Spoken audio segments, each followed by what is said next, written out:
દર્દીની હાલત તો ગંભીર છે, એમને અમદાવાદ શિફ્ટ કરવા પડશે. અમદાવાદ? આટલે દૂર કેવી રીતે લઈ જઈશું? ચિંતા ન કરશો.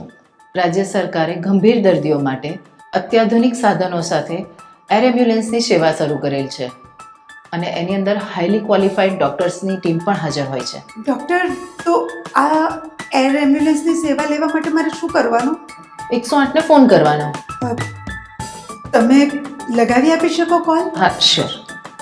નમસ્તે, 108 ઇમરજન્સી સેવાથી વાત કરું છું. ઇમરજન્સી છે સર આપને કોઈ? હા, મારે એર એમ્બ્યુલન્સની જરૂર છે. આપને એર એમ્બ્યુલન્સની સુવિધા મળી રહેશે, ચિંતા ના કરશો.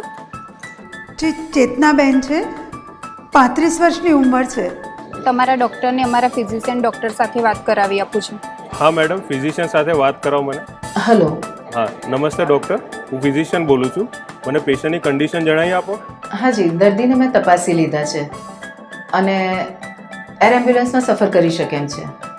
હું મુખ્ય જિલ્લા તબીબી અધિકારી બોલું છું. ચેતનાબેનના ડૉક્ટર સાથે મારે વાત થઈ ગઈ છે અને મેં પોતે પણ ચકાસણી કરી લીધી છે.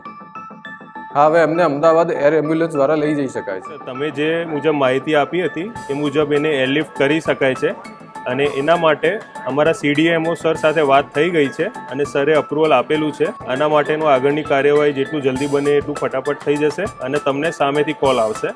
તમે પેશન્ટને સ્ટેબલ કરીને તૈયાર રાખજો. જી, થેન્ક યુ. નમસ્તે સર, 108 કંટ્રોલ રૂમમાંથી વાત કરું છું. હું ગુજસેલમાંથી બોલું છું.